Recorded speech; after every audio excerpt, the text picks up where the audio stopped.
자원개발 어쩌다 대한민국 폭망했다.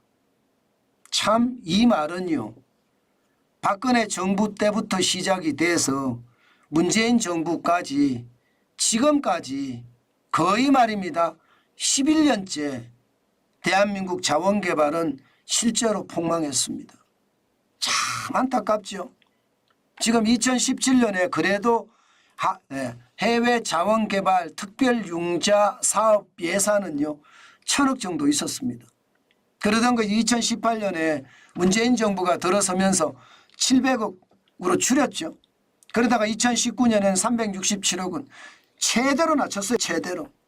2년 사이에 해외 자원개발에 대한 특별융자 사업은요 63.3% 폭락했습니다.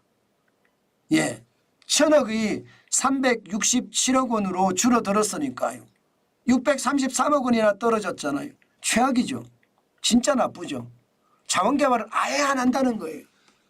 저는 문재인 정부 당시에 이명박 정부 때 했던 모든 일들을 부정했다는 것, 이게 쉽게 말하면 문재인 대통령 입장에서는 노무현 대통령을 죽게 만든 장본인이 이명박 대통령이었다. 그래서 이명박 대통령 때 했던 모든 사업들 거의 스톱이 아니라 다 폐망시켰습니다. 물론 박근혜 정부 때도 이명박 대통령 때에 어떤 각을 세워서 자원개발이 최악으로 떨어진 것은 맞아요. 그러나 그래도 말입니다. 특별융자 예산은 1,000억 정도는 유지를 해왔거든요. 그것이 문재인 정부 때 최악이에요. 문제는 윤석열 정부 와서도 지금 똑같다는 사실이에요. 제가 그랬잖아요. 윤석열 정부가 뭘 하는지 모르겠다. 제가 그 말씀을 드렸어요. 실제로도 2022년에 631억까지 늘어나길래 2023년은 더 많이 늘어나서 해외 자원 개발을 본격적으로 나설 거다 그렇게 생각을 했는데 안 했습니다. 제가 이때만 하더라도 한국자원거래소를 만들어서 정부가 못하면 민간에서 돈을 쏟아주어서 많은 기업들이 세계 시장에 나가서 자원개발을 하도록 하자, 그 말씀을 제가 엄청 드렸습니다. 그런데 하지 않았습니다. 2023년도 하지 않았고요. 올해도 안 하는 거예요. 398억 원이니까. 내년에 이제 예산을 올리겠다고 합니다. 포항 유전이 터지니까 아무래도 특별융자 사업을 늘리겠다. 700억에서 1,000억으로 늘리겠다. 이렇게 이야기는 해요. 그래봤자입니다. 그래봤자. 그래봤자 진짜 최악이에요. 저는 여러분, 자원은요 우리나라에 없기 때문에 해외에다가 만들어 둬야 합니다. 물론 실패 확률 많습니다. 그렇다고 말입니다. 수출 중심의 대한민국에서 자원 개발을 안 한다는 것은요 미래를 망친다는 뜻으로 저는 해석합니다. 이게 여러분 이명박 정부 때 자원 개발이 잘못이 돼서 문제가 많았던 거 맞아요. 그렇다고 말입니다. 구더기 무서워서 장을 못 담궈서야 되겠습니까? 자원 개발은 철저하게 말입니다.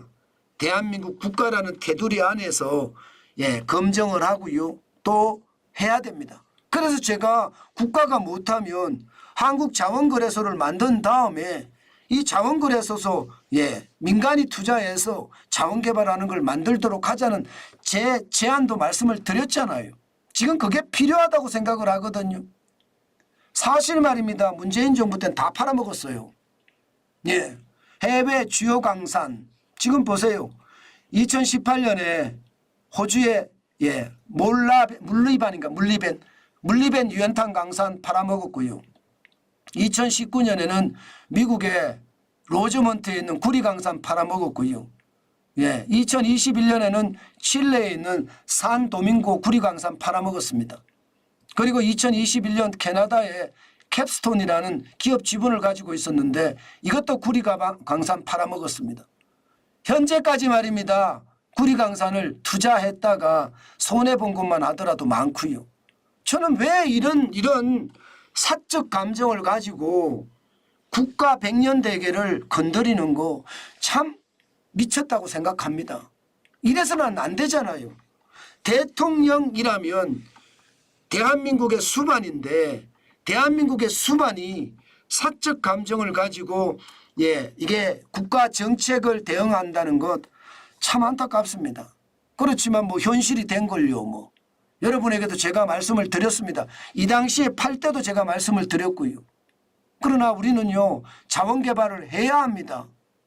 그 와중에 그나마 포스코 인터내셔널 이런 데는 미얀마 가스전 개발을 했습니다. 정부 융자가 1억 3,400만 달러 1,851억 원이나 투자가 됐고요. 그래서 실제 개발해서 성공한 지금 연간 영업이익이 3천억에서 3,500억까지 나오고 있습니다. 생산 규모도 6억 4천만 입방피트가 지금 생산이 되고요. 이렇게 성공한 경우도 있습니다. 그러나 대부분은요 실패했습니다. 그런데 여러분 보세요. 우리가 특정 국가의 80% 이상 수입 품목 수를 보면 말입니다.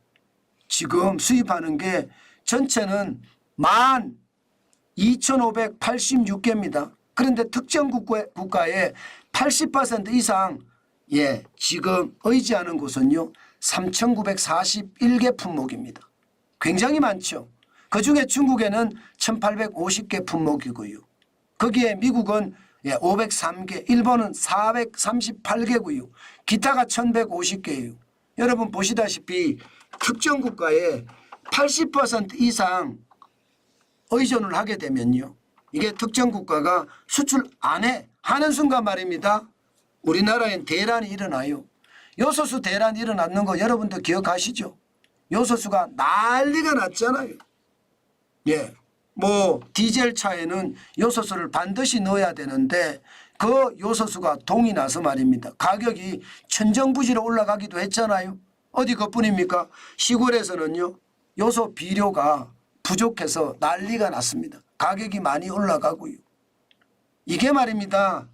자원개발은 하면 할수록 좋다는 게 그런 뜻이에요. 중국은 자원개발을 엄청나게 하잖아요. 전 세계 시장에 자원이 중국이 가장 많다 이야기할 정도로 전 세계 시장을 몰빵이라고 이야기할 정도로 하고 있습니다. 그러다 보니까 우리는요. 핵심 광물에 대한 중국 의존도도 2023년에는 21.6%까지 늘었습니다. 21.6%예요. 굉장하죠. 핵심 광물 33개에 대해서 말입니다. 여러분 이렇게 되면 여러분 우리의 앞으로의 미래는 굉장히 암울해집니다. 특정 국가에 80% 이상 의존하는 그런 상품이 많다는 것과 특히 말입니다. 중국의 핵심 광물을 33개 품목에서 의존한 의존도가 21.6%까지 늘었다는 것은요. 언제든지 원자재 대란이 일어날 수 있다는 뜻이고요. 그 원자재 대란은 결국 말입니다. 우리 경제에 치명타를 줄 수도 있다는 뜻입니다.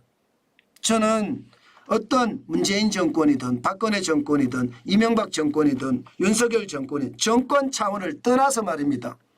자본개발은 대한민국의 미래를 좌우하는 핵심 요소라고 생각을 하고 현재를 살면서 미래를 미리 사는 것 이것은요 우리 자손들에게 큰 희망을 안겨주는 겁니다.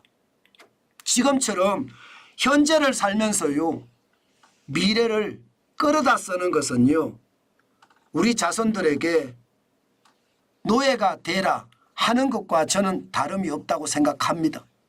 제발 현재를 살면서 미래를 더 충만하게 만들어주지 못할 망정 끌어다 쓰지는 말아야 되겠습니다. 그것이 대한민국을 더 강하게 만드는 그리고 미래가 더 부강해지는 그런 일이 되지 않을까요? 저는 그렇게 생각합니다. 그것만이 우리가 더 이길 수 있는 요소가 된다. 저는 자원개발은요. 어떤 차원에서도 최상위 레벨로 올려서 시작해야 된다. 그 말씀 오늘도 강조해 봅니다.